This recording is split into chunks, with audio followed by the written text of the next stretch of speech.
the context of rising energy prices and quite heated debate on whether we should, not whether, but what kind of excess profit taxes we should implement,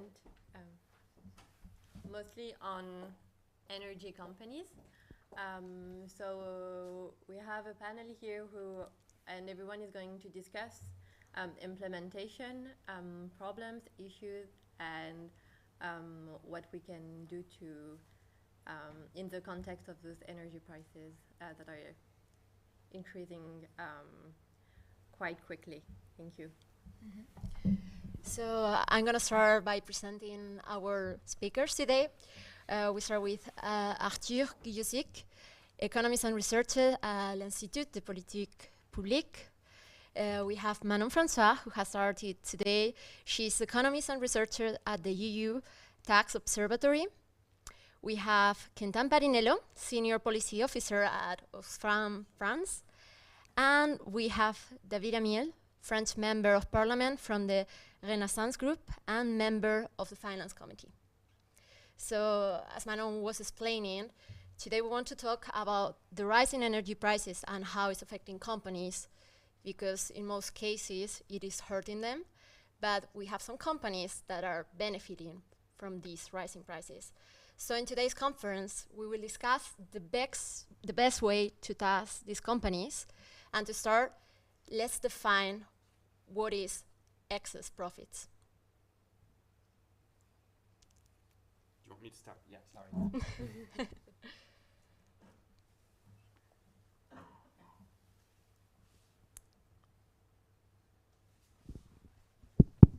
Can you hear me? Yes, thank you very much. Quentin Parinello, as you're introducing me, Senior Policy Officer for Oxfam France on tax and inequality. And yes, I think the definition of excess profit is a good one, because it was a long and heated debate here in France as to whether excess profit do exist and how can we define them.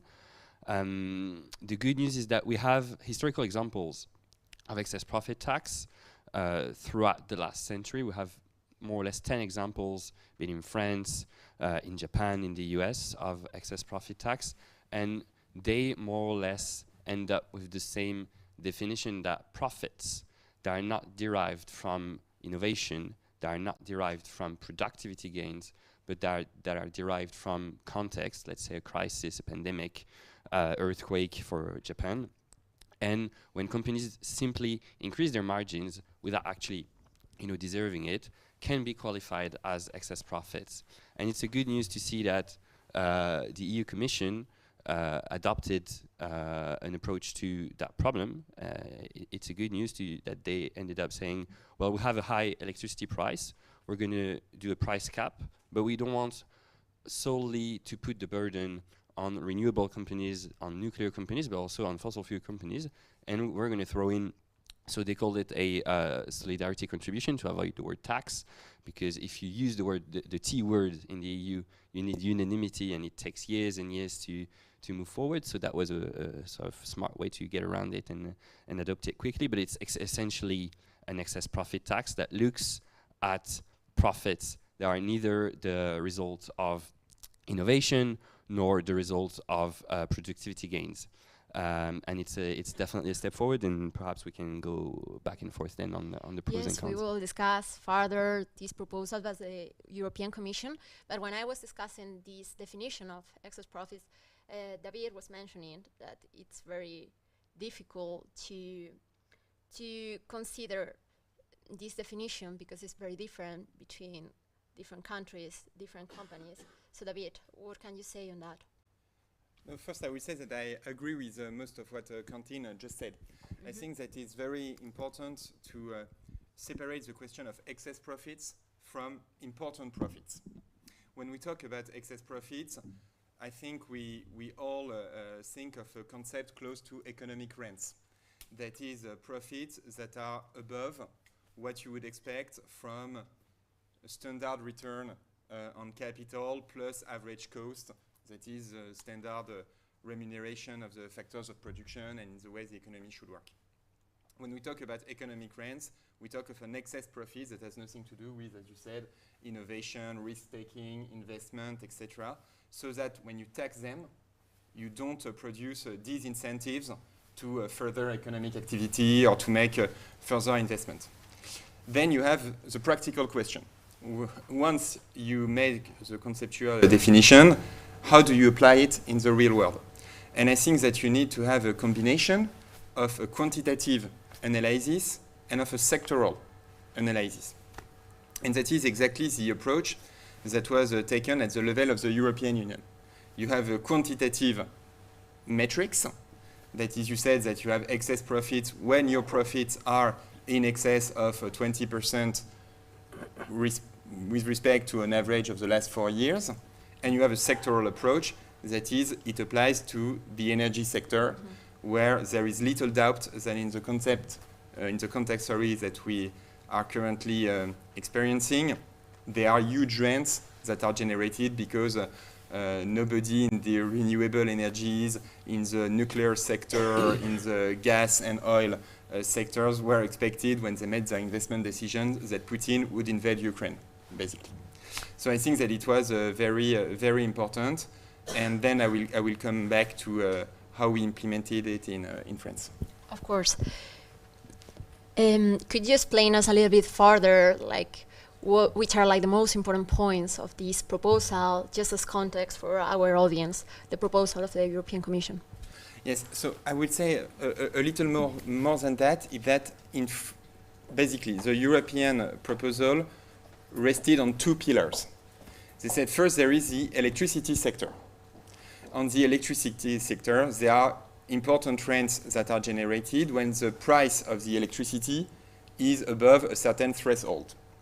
Then the threshold was defined as 180 euros megawatt hours. And they say every profit that is above this price threshold, that is already much higher than recent history showed, that is excess profits, and that should be taxed, though they did not use the word tax for the reasons that were mentioned. And then you have the oil and gas sector. That is a bit trickier because there are countries where you produce oil and gas in Europe, for instance in the Netherlands, in Greece, a little in Denmark, little in Italy. And there are countries where you do not produce oil and gas. In France, we do not produce oil and gas. Actually, during the last mandate, we even forbade further explorations in the sector for environmental issues. In Spain, we do not produce oil and gas. And so they said, so in these countries, the sectors that are targeted are the refinery sectors. So not the production of oil, but the refineries. They said we need a matrix, and the matrix they took was, as I just said before, when you have profits that are in excess by 20% relative to the average of the last 4 years, then it's considered as excess profit, and it should be taxed according to the rules of the corporate tax, basically. And that was the 2 pillars. And then the European Union says it was up to the different member states to implement these measures according to their national rules or some national specificities. And this is something that is very important because in the public debate, there is sometimes a little confusion about that. It is the member states that taxed the companies that are targeted by these measures, and the money goes to the national treasuries. So it is not a European tax in the sense that the European Union will collect tax to make European investments. It is a European rule. That is that every member state will apply more or less the same rules, but within its national system. Yes, the European Commission needed to find a consensus in there because different member states have very different realities in the energy sector, and it's very different to find a common response in the energy crisis. I would like to know more about the debate that there is in France around this proposal. Could you maybe, Manon, Arthur? Sure, so is it working? It works? Okay. I'm just to introduce myself. So I'm a research economist at the Institut des Politiques Publiques, and so I work mostly on the French context. And recently, we have produced some estimates of the yield of basically the European tax for France. So just to give a bit more context to why we did that. The sort of EU estimate for the general yield, for the 27 countries was 25 billion euros overall, and the government estimate for how much France would collect with that tax or temporary contribution was 200 million euros. So there was sort of a disconnect between the general yield and how much France would gain. So I mean, part of that can be explained very easily by what David said, that France does not have oil and gas exploration, and that most of the rent would come from countries that have. And yet, if you look at, for instance, so in the national accounts, it's been said a lot that refineries were a sector in France that was basically making losses, and so it was really unprofitable, and it was unthinkable to count on a very high tax on that sector. Actually, when you look at the national accounts, that's not entirely true. So basically per quarter, the operating surplus of the refining sector was around a few hundred million euros per quarter, so roughly say 1 billion a year in normal times, and that has increased say fivefold, fourfold during the crisis. So from the second quarter of 2022. So it seems from when you look at the big picture that there is a rent there, and actually we can sort of back that using futures market, for instance. So what was exchanged on the market, there's something called the crack spread. So I'm not a futures expert. It's just to give sort of credit to those estimates in the national accounts. So the crack spread basically measures the refining rents on the futures market, and that was sky high in May 2022. So it really, I mean, there is that thing that refining was a very profitable activity in 2022, and so that I think that sort of spurs the debate on how much that tax should I mean how much the tax yield should be for France, and we conducted that estimate and found that it should be in billions, say. So we found something between 3 and 6 billion euros, which is quite far from the government estimate, but so I don't know if I should go all the way and explain you how we did that, but the idea was basically to have a transparent figure and sort of a benchmark on what we can expect. But should I? Yeah, of course. Okay, so just to give you a few elements on how we did that. So no one knows the profits for 2022, right? I mean, those fiscal years, the fiscal year has not ended yet, so you can't really anticipate on that. So we have, say, reports from big listed companies, which are generally consolidated, and say this is how much profits we're making, worldwide. But then at the national level, it's pretty hard to do. So we have very good information for 2021. We have actually the individual, for each legal unit, every single component of the accounting, and then ended up to the fiscal profits, which is really what interests us here. But we want to have that for 2022, and so what we did is basically inflate every part of the operating surplus in the accounting by what we observe in the national accounts per quarter and per sector. And so we inflate those parts, and we have an operating surplus for 2022. And then, making different assumptions on, say, fiscal optimization or things you could deduct from the operating surplus, we have an estimate of the fiscal profits for 2022 for oil and gas, or for refining and extraction companies, and that's what we based our figure on. So maybe one side note is that we could replicate this exercise just going 1 year before. So you can just pretend that instead of having as reference years 2018 to 2021, you have as reference years 2017 to 2020, and then you're taxing 2021, which was not a great year for oil and gas companies. It was just an average year, right? And the yield we get is 190 million euros. So it's actually very close to the government estimate, and just as sort of a placebo. So basically what this is saying is, it's really business as usual. If the tax only yielded 200 million euros, it would be business as usual. And it would be taxing just any sort of year, which we find is not very credible, or at least there must be a bit more probably than just that. That was for the mostly our estimates, but kind of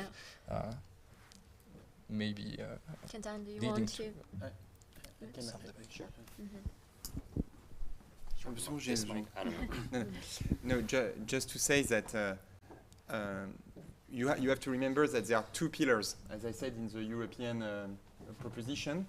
The first pillar is on electricity, the second is on oil, gas, and especially refinery in France. So we have this debate between a statistician and economist on how much the second pillar will give in to the government and public finances. But regardless of the estimates, the bulk of the value of economic rents of billions of euros is, with regards to France, on the first pillar, on electricity, because France is a major producer of electricity, be it actually through its nuclear production, it is basically more than 2/3 of the electricity production, or through renewable energies.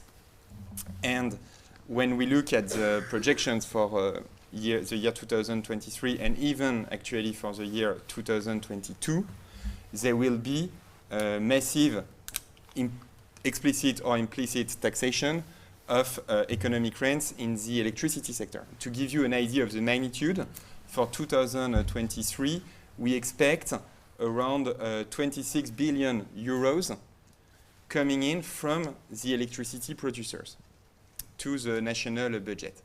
It will be a major redistribution from electricity producers to electricity consumers. And that is something that is, I think, very important in the period. As you said, there are major redistribution of wealth given the energy crisis.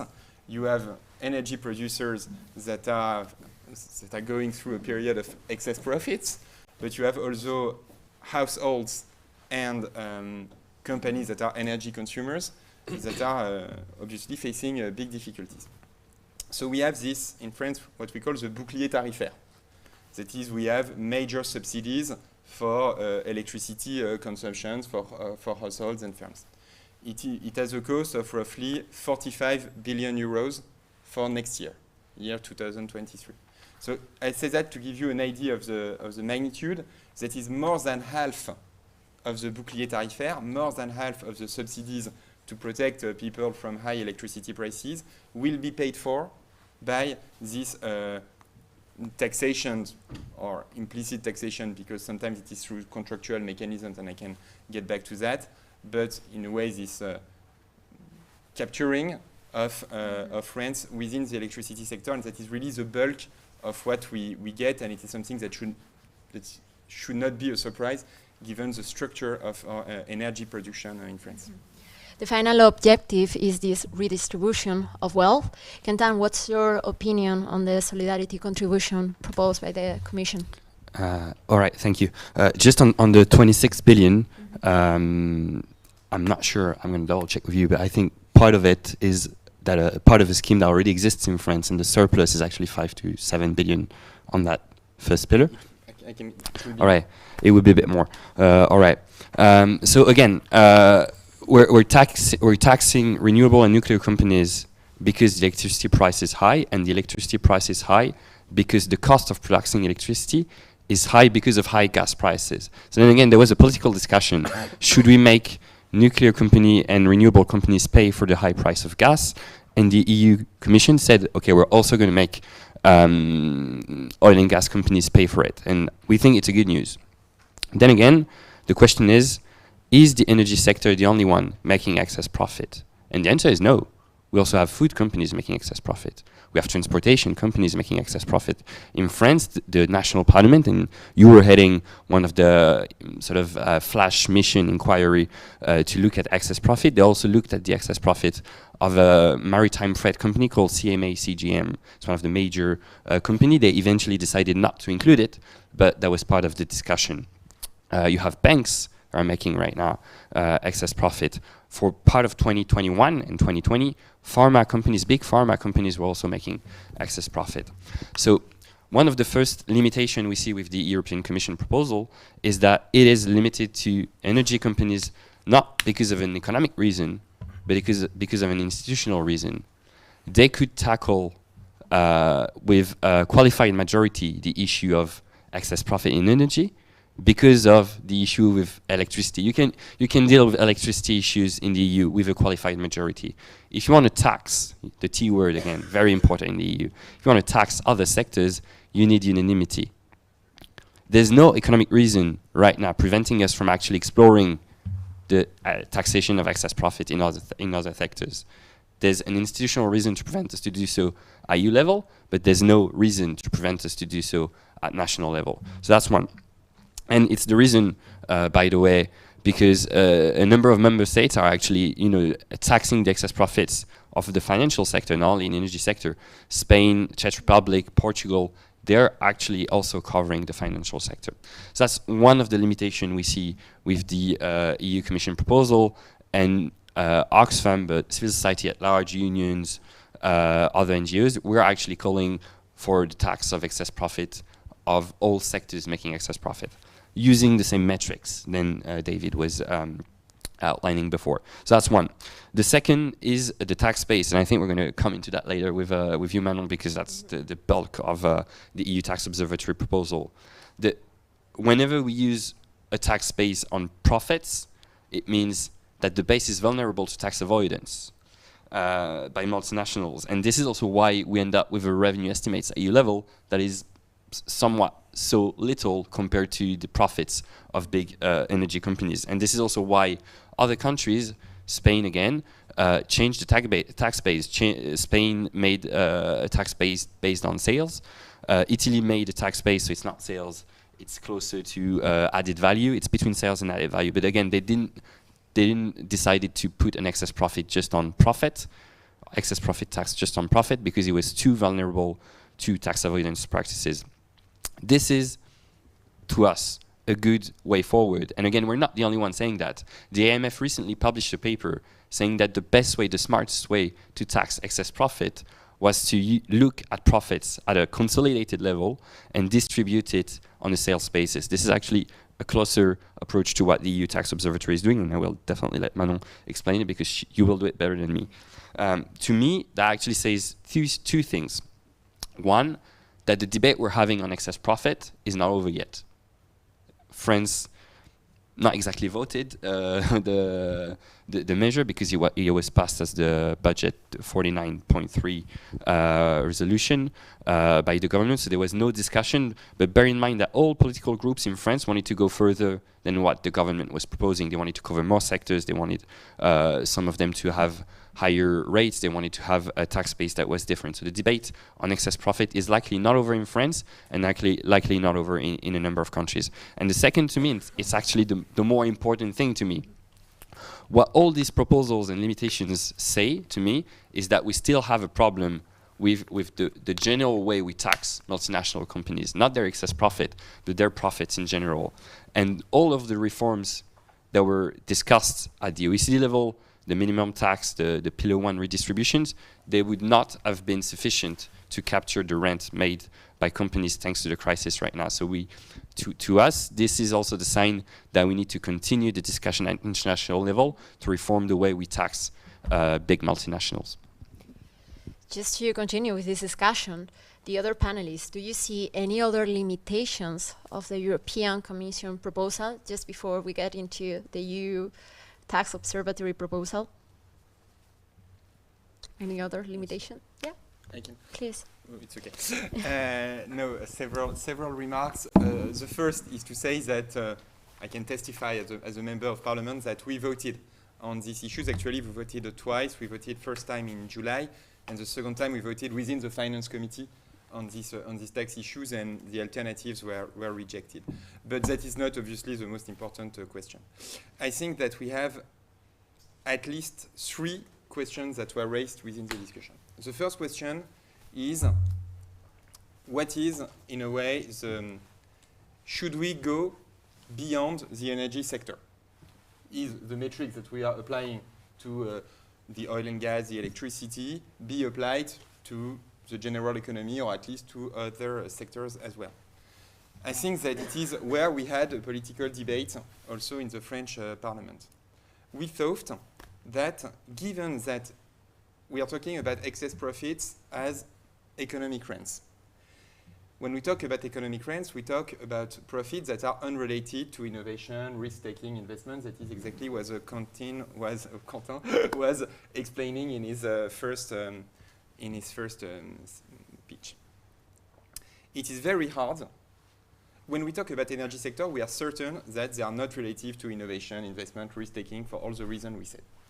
When you said that you will tax all companies that have increased their profits, be it by a wide margin, within the last 4 years, then you will tax companies that have invested, sometimes that go back from a very difficult situation and in a way go back to normalcy, that is normal profits after a period of deficit.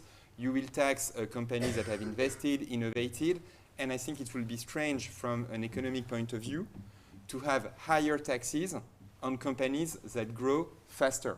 And that is usually the companies that you will try to encourage for obvious reasons. Then you have a second debate, obviously, is the corporate tax, as it is in France, too high, too low, or is it the good level?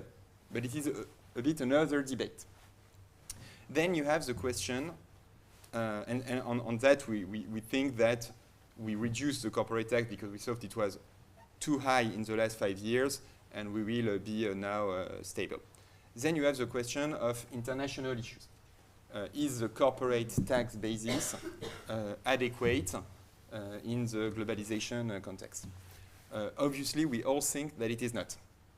And this is the reason why France pushed very hard on the OECD reforms. And obviously, there are a lot more things to do in the coming years, but it is also a kind of different question. And yes, the final question, and I will finish with that, is the EU proposal enough? I think it is not, but not on tax grounds. I think that what we need to do now is to tackle these economic rents in the energy sectors, but ex ante rather than ex post. The main problem we are facing now is that energy prices are too high. And they are too high exactly for the reasons that were explained by the other panelists. That is that there is a connection between the gas prices and electricity prices that is understandable when we talk about electricity producers that are with gas centrals. I don't know how to say it. Plants. Yes, exactly. Sorry, but that has no rationale when we talk about nuclear reactors that do not use gas to produce electricity and whose prices should not be dependent on the prices of gas.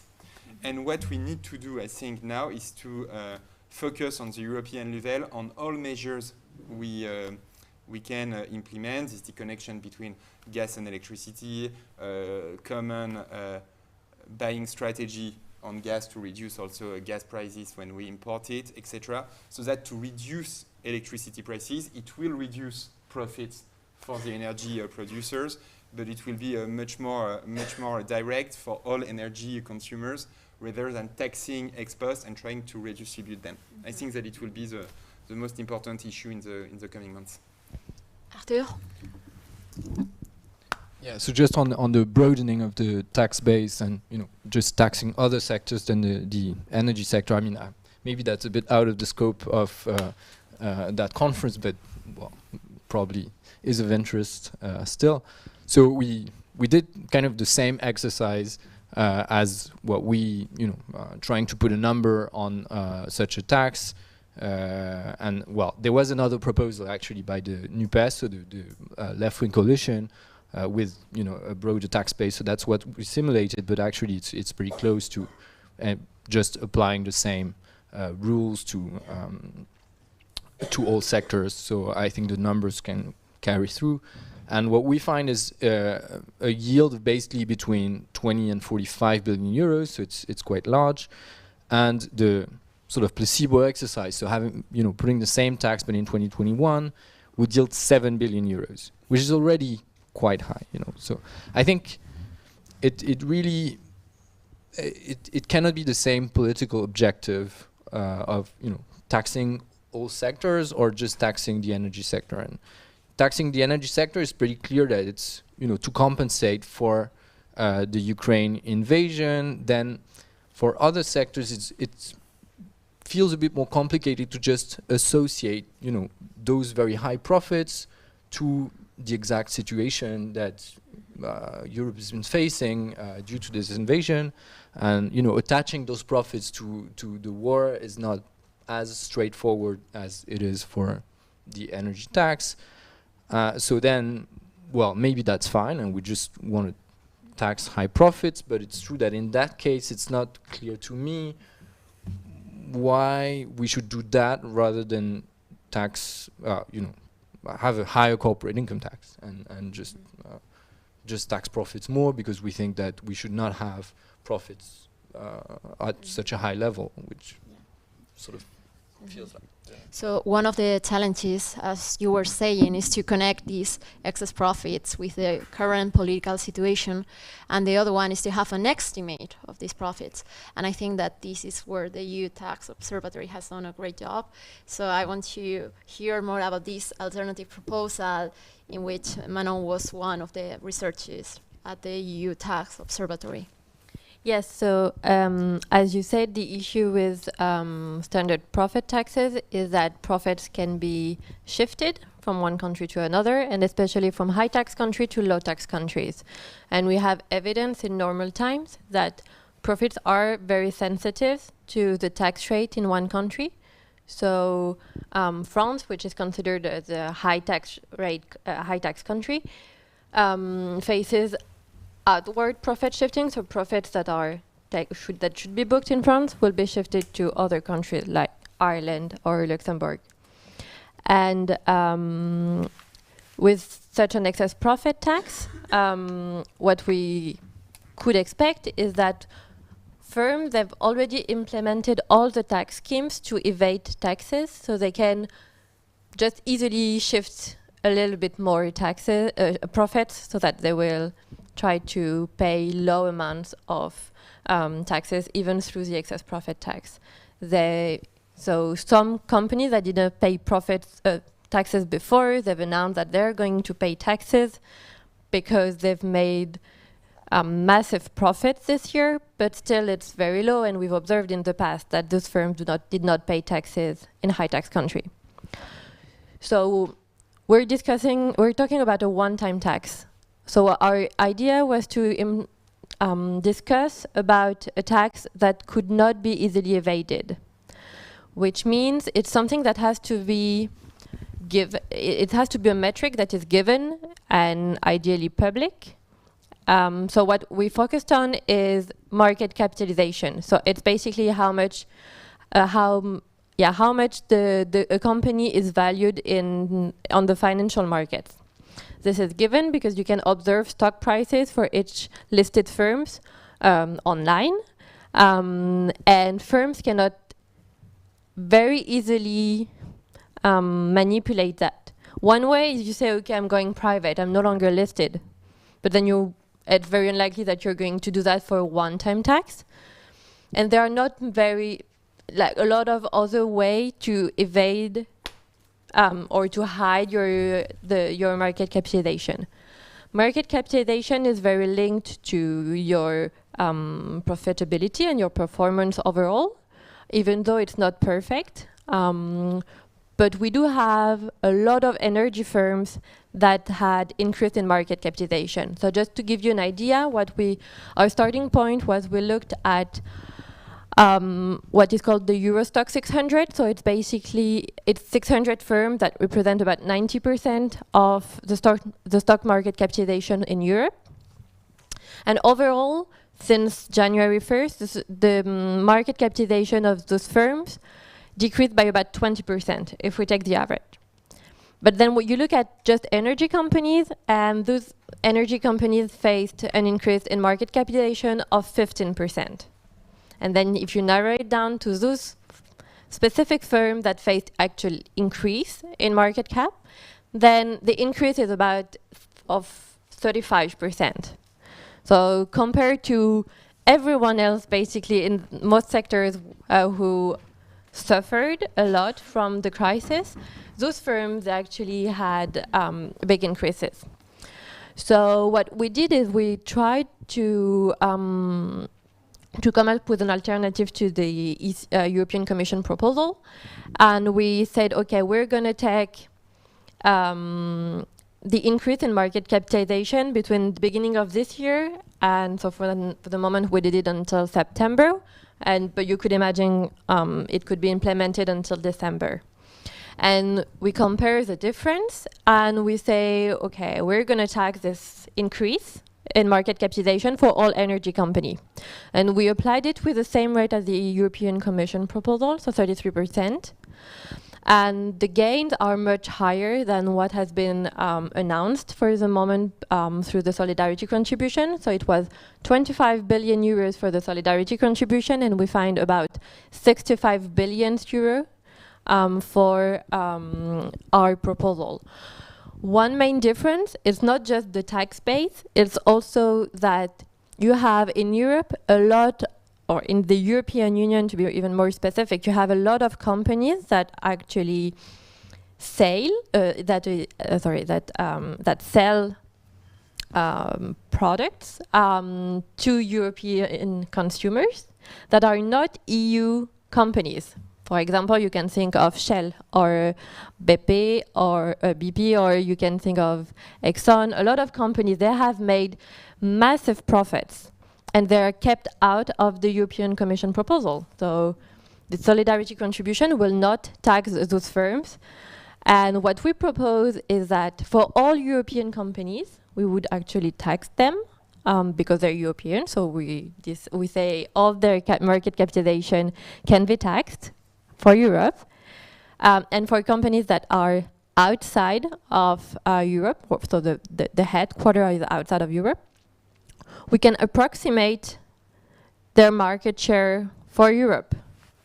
And we're going to say, okay, imagine that a company had 100 million in increase in market capitalization, and it makes half of its sales in Europe.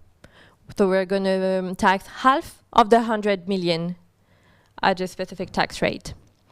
And in our proposal, 80% of the tax revenue actually comes from companies that are outside the EU. Mainly, like Shell is the biggest contributors because it made very, very big profits.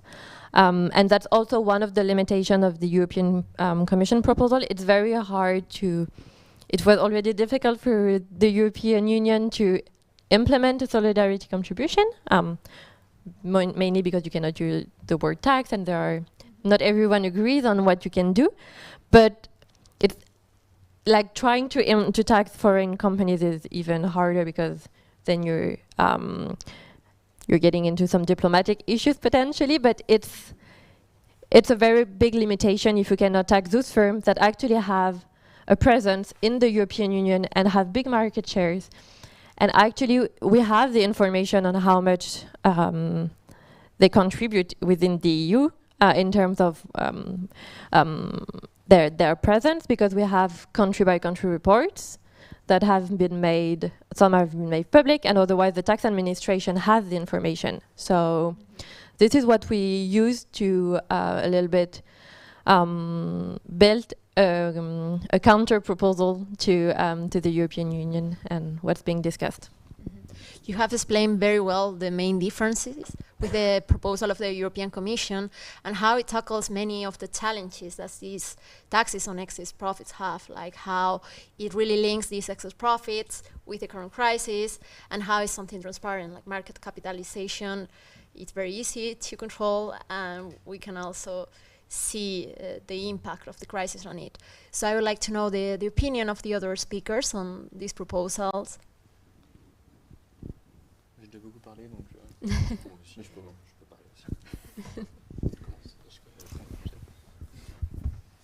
So thank you very much. Actually, both for the presentation that is very clear, and for the paper that was very interesting.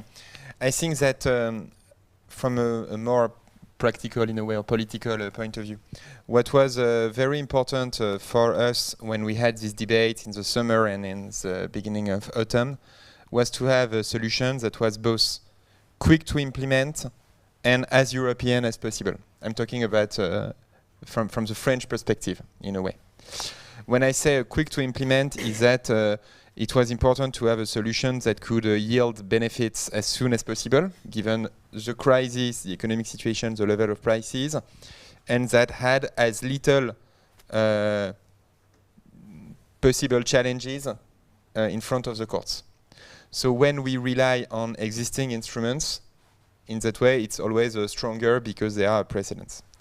And the second thing that we were very attached to was to have the European solution, because it was very important from an economic point of view that you do not have distortions within the European market. We did not want, to put it more crudely, we did not want to tax our electricity producers much more than the electricity producers behind our frontiers, and we didn't want to tax much more than our neighbors' activities that could easily be relocated in some other member states, and that is especially true in the refinery sectors, but maybe also in some parts of the electricity sectors. So a European solution was very important, and to say it was also very important from a political point of view, because we saw that given the context of the crisis, Europe had to produce a common solution to these challenges, and it is something that we carried on the diplomatic side with Russia, that we carried on the economic side, and with the tax situation, and that we are only at the beginning concerning the market situation and the market design, how to reduce prices. So I think it is maybe part of the explanation why more innovative, in a way, solutions were not I don't know how it was examined at the European level, but that is probably part of the reasons why European negotiators relied on existing instruments such as the corporate tax. But obviously, it's so I think that's what happened in September. Thank you, and thank you to the EU Tax Observatory for the proposal. I think it starts with the same premises than I did before, is that whenever you do an excess profit tax on profits, it's very vulnerable to tax avoidance by multinationals. On average, this is actually Gabriel Zachman's figures, 36% of foreign profits of multinationals are shifted to tax havens. This is also the case for energy companies. We don't have access, as you said before, to country-by-country reporting per companies publicly yet. Tax authorities do have access to that, but we do have access to aggregates. And what do those aggregates tell us for the energy sector in Europe? Across companies, they report very low profits in Europe, except in 3 countries: the Netherlands, Ireland, and Switzerland. Now, let's put aside the Netherlands, because as you said before, there's a bit of gas extraction there. If there is a higher profits reported in Ireland and Switzerland, it's most probably not because there are more refineries there. It's most probably not because there are more gas stations and they're selling more gas in these countries. It's more probably because there's a tax system that is designed to attract profits shifted from other countries. So taxing excess profits of energy companies with a tax based on profit will be vulnerable to tax avoidance practices. You explained it already. Using a market capitalization approach makes the whole tax base less vulnerable to it. There are 2 limitations to that approach. One that is explained in the paper: some companies do have high capitalization when they don't make profits. This actually happened in France in 2020, 2021. We had large companies making 0 profits, making losses, but actually with market caps that were driving up because of central banks' interventions. And on the other way around, you do have companies making a lot of profits, sometimes with low market caps. So the paper shows that, you know, the 2 solutions could actually be articulated, and we need to get into the details of how do you articulate that. But that's one of the difficulties, but it's already taken care of. The other difficulty that is usually pointed out is that whenever you move away from taxing profits, you enter gray areas where there's a risk of double taxation, there's a risk of liquidity whenever you tax market capitalization. Again, the paper goes into in-depth response to how it's not a problem. Liquidity problem for big companies, they could just, you know, sell their shares, and they're actually, you know, buying the stocks of their, already doing buybacks, a lot of buybacks, so that wouldn't be a problem. Double taxation wouldn't be a problem so much. It's a one-time issue. I think the bigger problem here is political risk, diplomacy risk. And again, for me, it shouldn't prevent us from having this discussion. Otherwise, we're never going to move forward on, you know, improving our tax rules. But what it says is what I said before. It's that the whole debate around excess profit tax is an answer to the specific crisis right now in the energy sector and in other sectors. But it's also a token of all the problems that we still have on taxing multinationals outside of the crisis and the fact that they're shifting profits. This is why that we're equally considering the proposal by the EU Tax Observatory, as well as others, other innovative ways, such as approaching the tax throughout a sales tax base, which, by the way, was carried forward by the government of Emmanuel Macron. When they did tax big digital companies, they made, it's not on sales because digital companies, so it's a proxy turnover, but sometimes governments make the effort of going innovative. It had its ups and downs, and we did have diplomacy troubles with the US, but actually pushed forward international negotiations. So again, it has its ups and downs. And just a few words on distortions. Unfortunately, there will be distortions because we're not starting from the same point. We're not all taxing these companies at the same rates. And a lot of countries actually implemented different, you know, excess profit tax than what the EU wanted, and the EU allowed for that. So Spain will continue with taxing excess profit based on sales. They actually passed a law 2 days ago, 3 days ago, I guess. Italy will likely continue to have their excess profit tax on energy companies based on excess VAT. So there will be distortions anyway.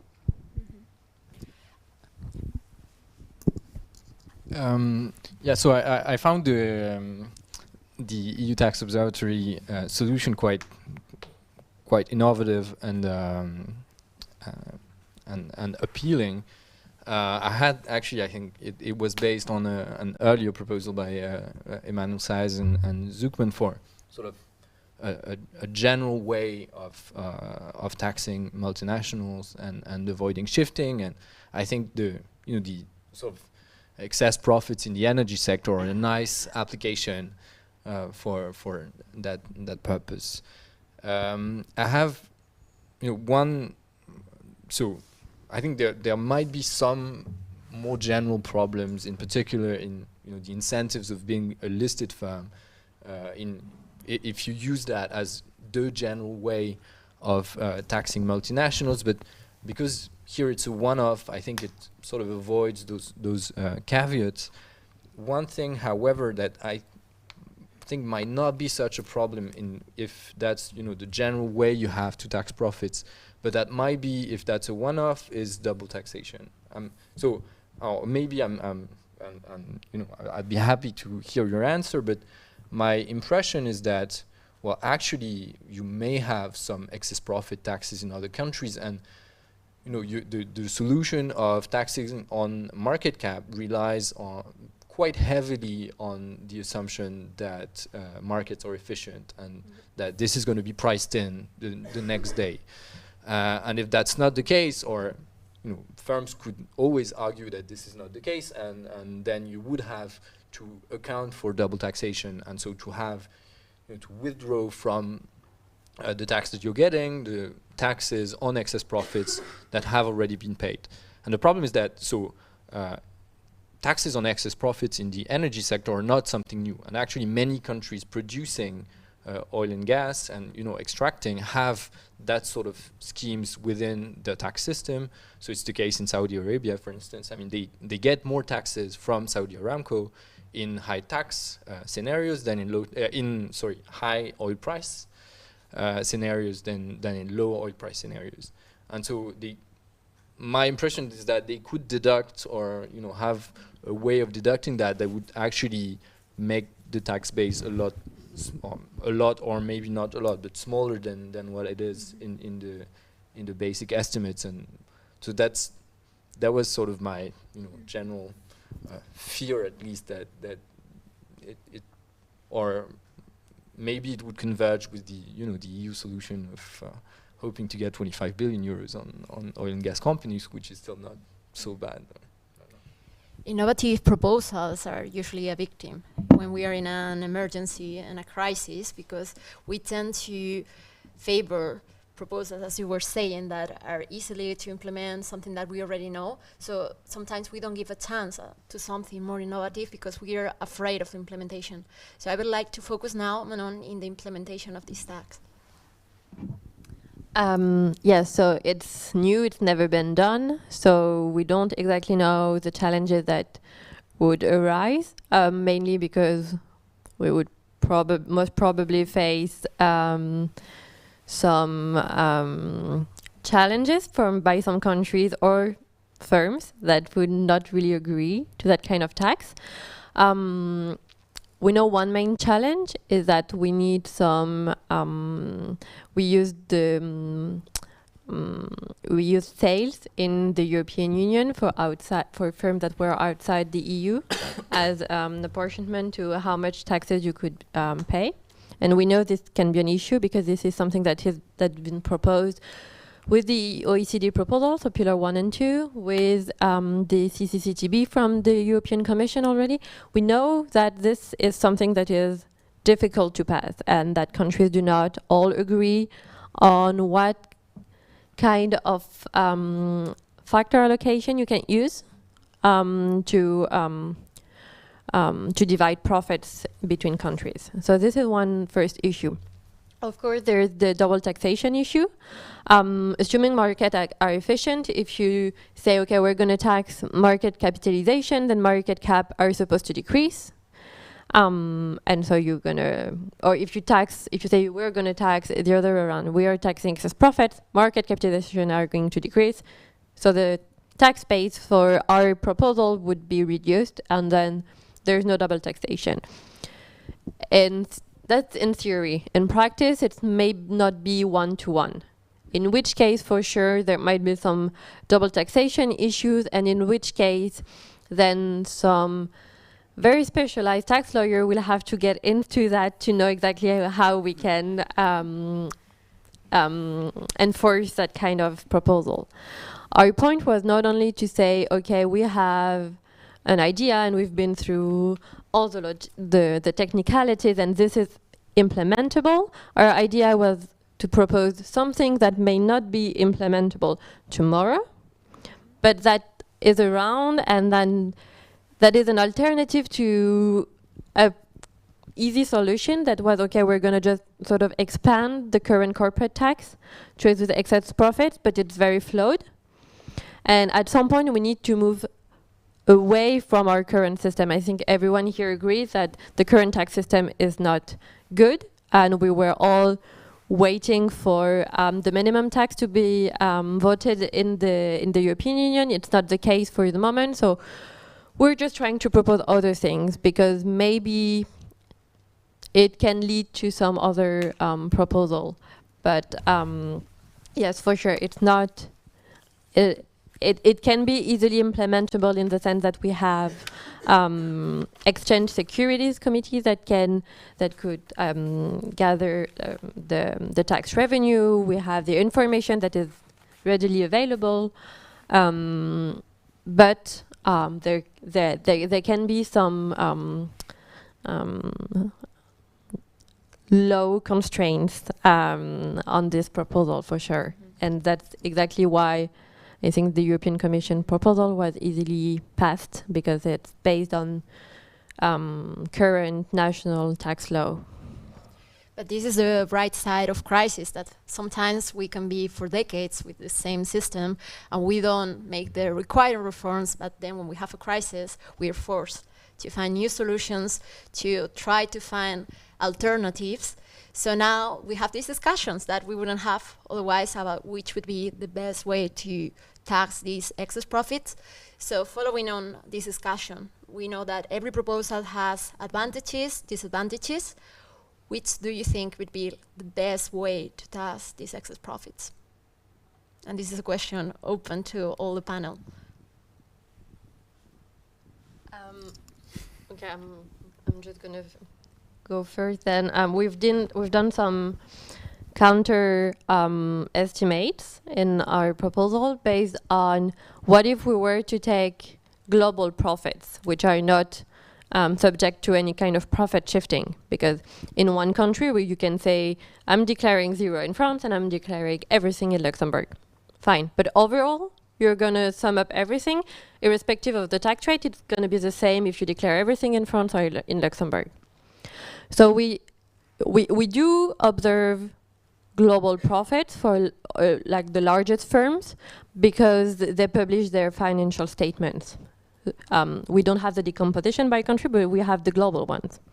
So we took those and we say, okay, what is the excess profits of those firms?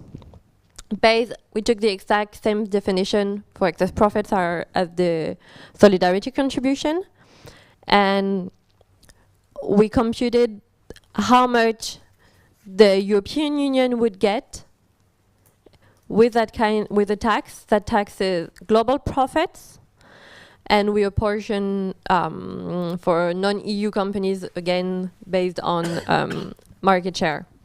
And it would actually be roughly the same as what we find. It's 75 billion euros for the European Union, based on some assumption of how much total profit for this year would be.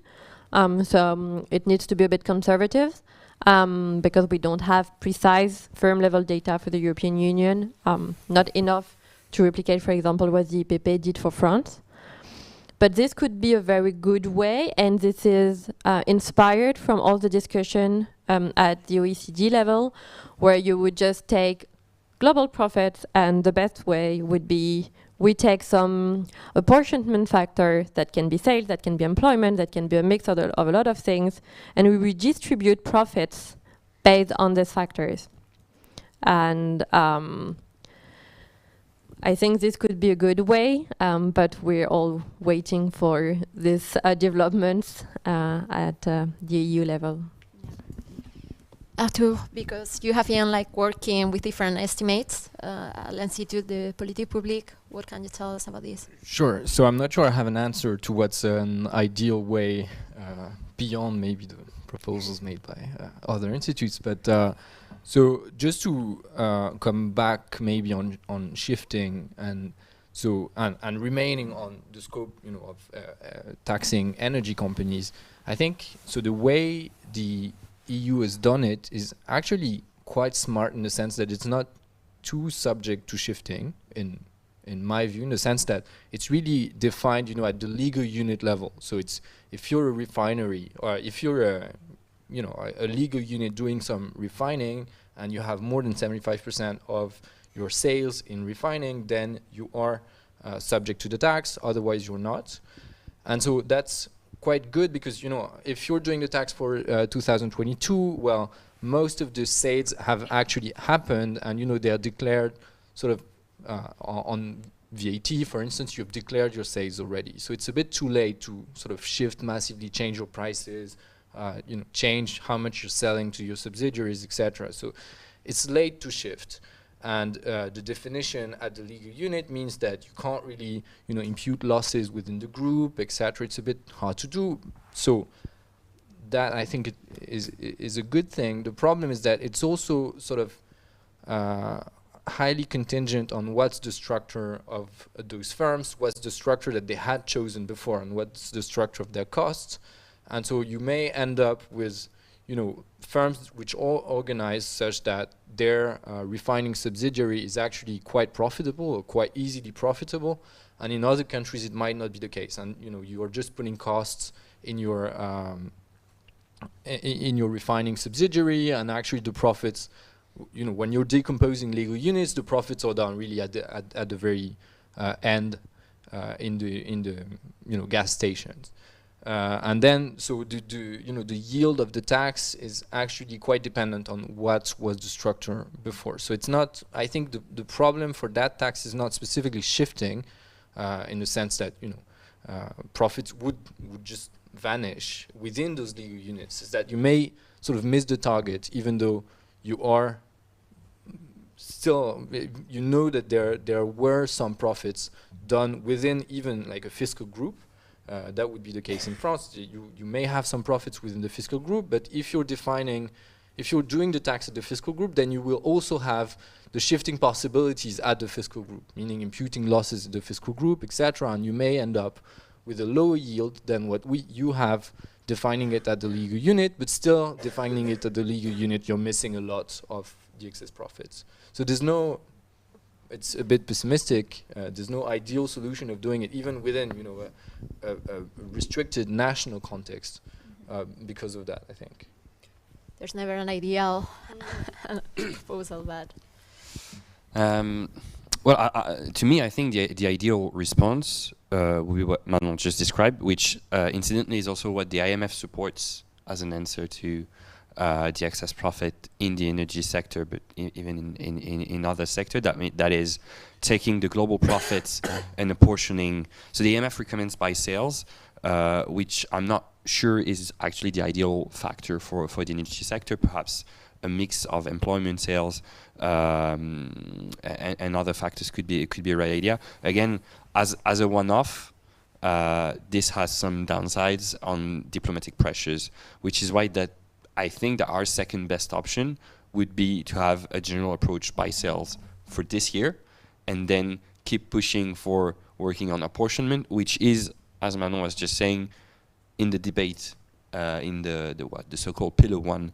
at the OECD, looking at global profits and apportioning them a small part of the global profit. This is the long-term objective, and I hope we're going to get there eventually. And perhaps this crisis will actually speed up the process of making actors in countries move forward on that direction.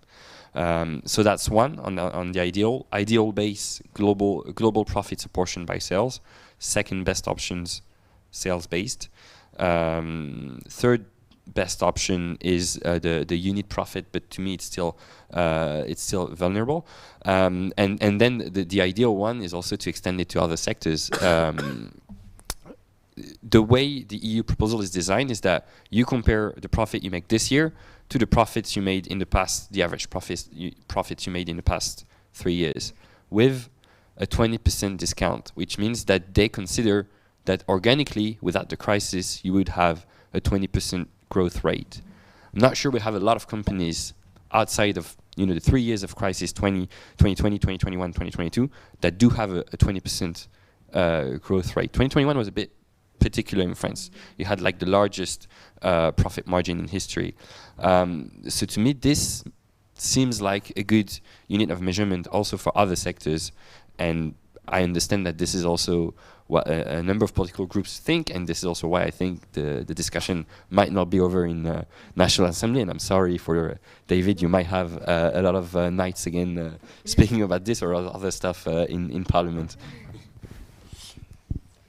Thank you. So it's my job, so I don't complain. No, just to say that from my perspective, there are two main objectives now. On profits, and I'm not talking about excess profits. On profits in general, I think that the base erosion issue and the international coordination problem is the main target we should aim. And Pillar 1 at the OECD is probably a good instrument, but there may be also some discussion about the technicalities of the apportionment, etc. And that is really something that we should carry on, and it goes well beyond the idea of excess profit, because you have profit shifting by companies that do not increase their profits. I mean, just do profits and they shift it, and it's a problem per se. Then you have the excess profits in the energy sector issue. And on that, I would say that our main objective now should be to reduce excess profits before they occur. And I think it's very important in the short term, given the context we discussed on energy prices, but it's also very important for the long term, because we know that we are entering a period of huge tensions on the energy system, and the European market, as it is designed, is flawed.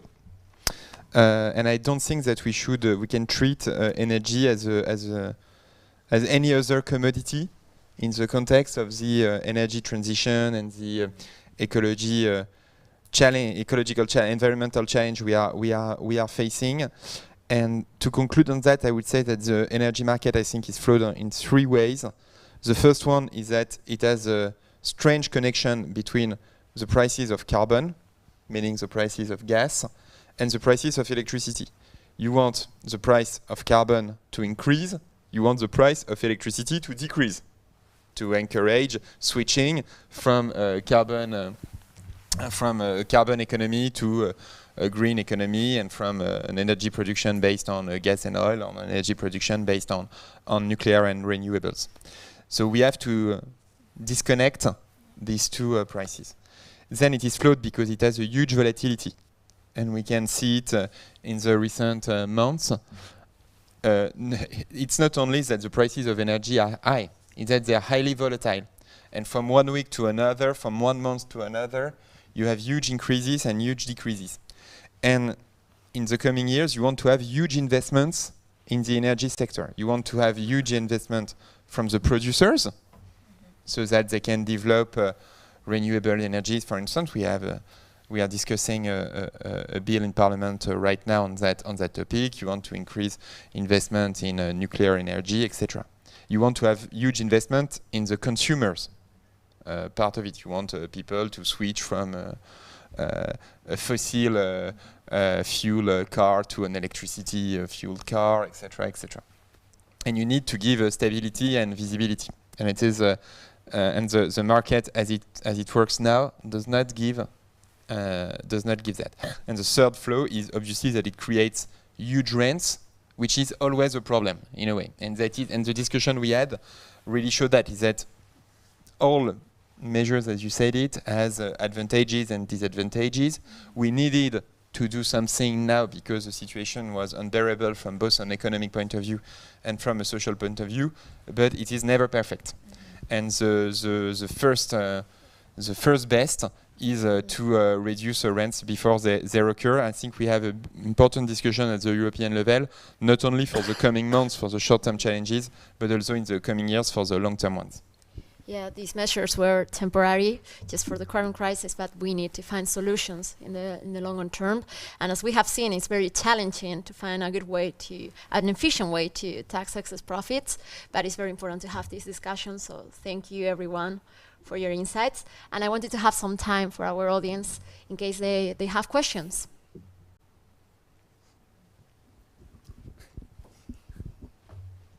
Yes? Merci.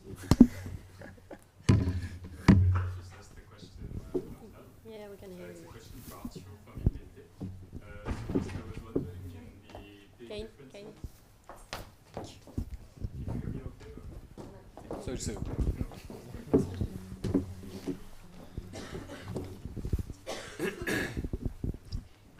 Hello. much better. It's better, okay. So it's a question for Arthur from IPP. It's just on the differences in the estimations from IPP and from the government on the excess profits in France. In the press, it was said that IPP has been discussing with Bercy, the Ministry of Economy, on this, and I was wondering if either estimation from IPP or the estimation from Bercy has been changed, or whether you understand better now at IPP what this difference is due to.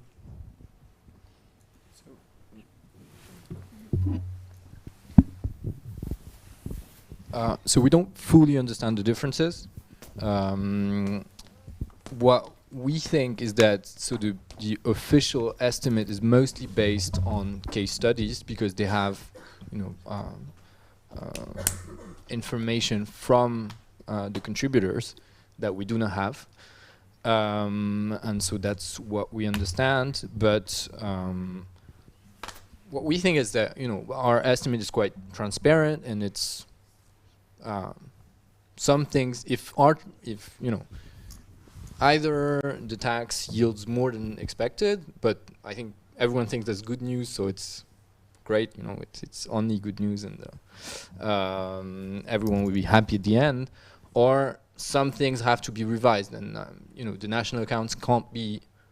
There can't be such a disconnect in the estimates, with the national accounts being right on refining margins. So basically, to tell you the full story, so we didn't discuss that much with Bercy.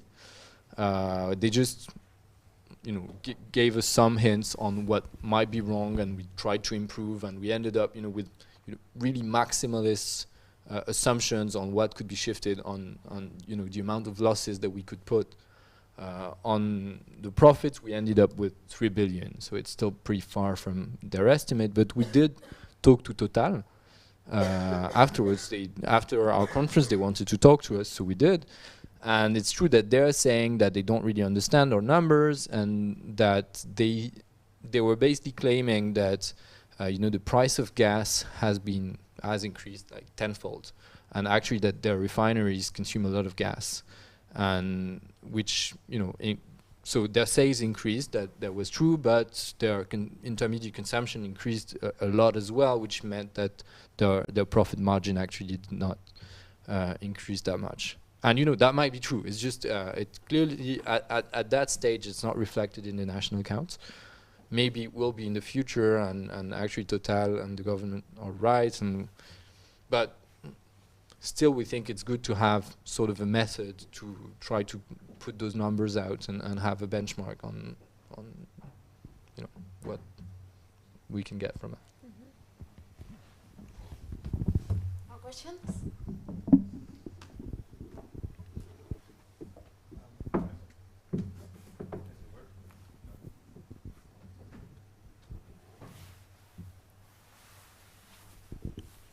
Maybe again on the estimates, but on a European scale, also the European Commission has put a number of 25 billion, but there were not a lot of estimates behind that.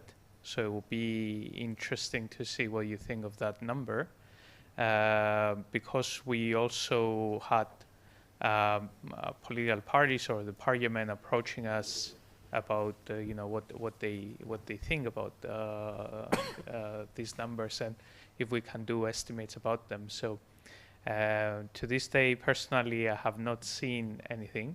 It's quite important because in case less revenue comes to European treasuries, it's very easy for someone to say, okay, this policy has failed, and then to shift completely.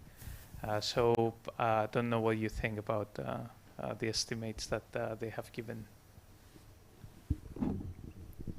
Honestly, I'm going to be very disappointing. I have no idea how they came up with that number, and I don't think they gave any sort of methodological note or anything.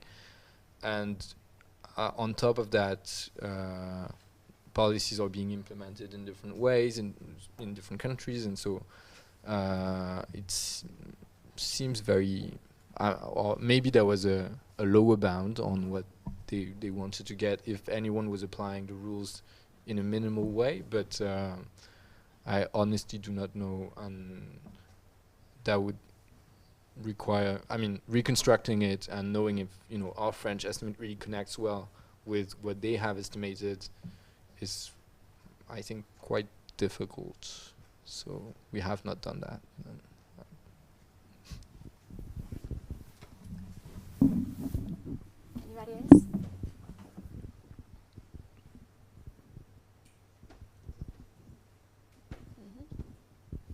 No? So thank you to all our panelists for this conference. It was really interesting to have you here. Thank you. And thank you to the audience for all your questions and for being here today.